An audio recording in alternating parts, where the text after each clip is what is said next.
This is Hoverman Cop, the world's top cop with Kingdom Insight. I want to relay a message to each and every one of you regarding a popular social media explosion of the Milk Crate Challenge. And there are some biblical lessons in this challenge that I wanted to communicate with all of you who know of this Milk Crate Challenge.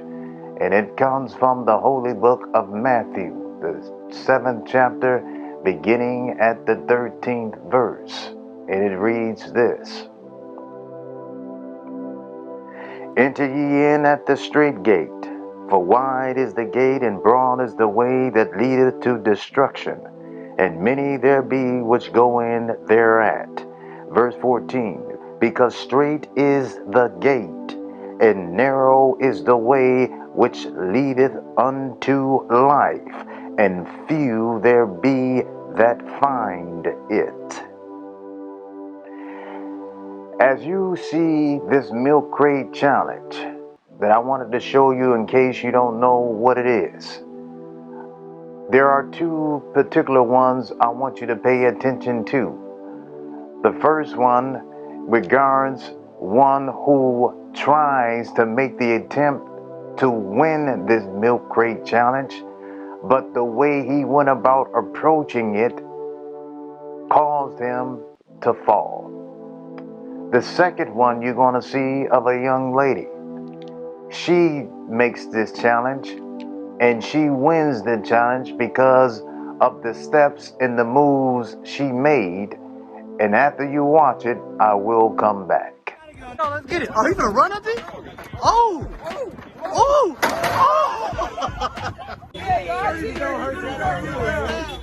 Line down, bitch!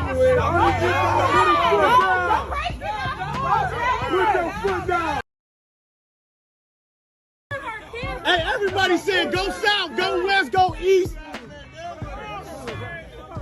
Come on, man. And I'm gonna buy you a zombie. That's good, ain't it?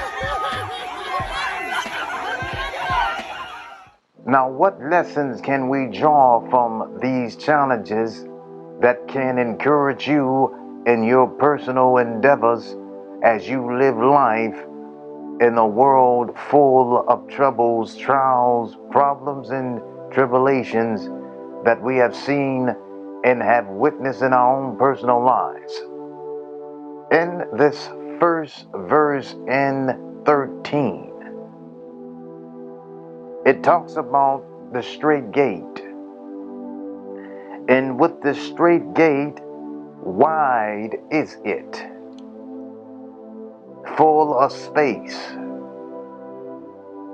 And when we approach life, there are many things that surround us in this world that can draw our attention from the true source, the true path that God has for us to take in this life. When the young man began to make his approach to the milk crates up to the top, to come back down from the top to the bottom, he approached it by moving fast. And it proved to be the wrong approach, the wrong steps and direction that you should take in your life. In this generation and in generations past, and certainly in this generation, our youth and many in the minds want to accomplish and take control of things that are in their lives when it comes to finances, money, wealth, fame, acknowledgement, by taking the fast approach. And taking the fast approach in life will always lead to your own self-destruction, as you have just seen. And taking a fast approach without God will cause you to always become a failure. Now, even when the fast approach, when it comes to money, you can obtain does appear to be the right path from the outward appearance. Anything fast in the world will never produce the right results in the long run in the outcome of your life in existence. Even though you may have gained wealth, prestige, acknowledgement on social media, money in your bank accounts in the fast lane of life, legally and spiritually, it will destroy you from the inside out. And if this fast approach in life is done not according to the natures of law and of humanity, we have laws here in this country we call America. When these laws are not done in a legal way, when you gain access to money or you sell drugs the fast way to get your money, or you steal the fast way from others to get your money, to get your wealth, that will cause you in the end to end up with a prison number for your name, with the uniform inside the jail where you will be confined and punished for living a fast lane life that is not legal according to the laws of these United States. And when you make these approaches in life, you will always be on a run internally, insecure, and always watching your back, because when you do things not in accordance to what God has given you to do it according to the Holy Scriptures, and not even according to the laws of the land, you're always troubled in your heart. You would always be troubled in your life, not knowing which way to turn, which way to go, because every way you turn and go, there are people who are coming after you to take what you have in the world, and the law enforcement will be coming after you to take what you have and to put you in jail for the illegal acts and the illegal things you've done to obtain what you have when you live a life that is fast to obtain what you have. And that's not the kind of life that you should want to live. So, as the sister did, when you move in this world and in life, you cannot take the pathways that the masses take. The masses in the world will always take a path that is opposite from God. And God says that you must take a path that is not wide, that is not broad, but a path that is straight and narrow. This is a path that will challenge you as you progress in life. And this is a path that we all must take to endure problems that we face. And these problems, these discomforts that we experience in life is necessary so that we can become strong men and women in this life and over the challenges, the tests and trials that come against us, that makes us or breaks us. And this sister chose a path that she took patience and time in the direction of moving upwards the crate and coming down, and on her way down, even though she stumbled, she yet came down and won what the path that she started from the beginning to the path to the end. But the path from the beginning to the end was moved with self-control. It was moved with wisdom and patience. And you must understand life will require you, if you want to be victorious in your life, you must move with self-control and patience. And it's important that as you move forward in your path of life, to not only focus on the path, but focus on your self-control while you are on your path and direction that you must take in order for you to obtain what you can obtain in this world that God has given you to have dominion in the earth. You were not created to live a life of defeat, but you were created to have dominion and power and to produce results while you yet live and breathe, because you are an example, a reflection of God. And as you live,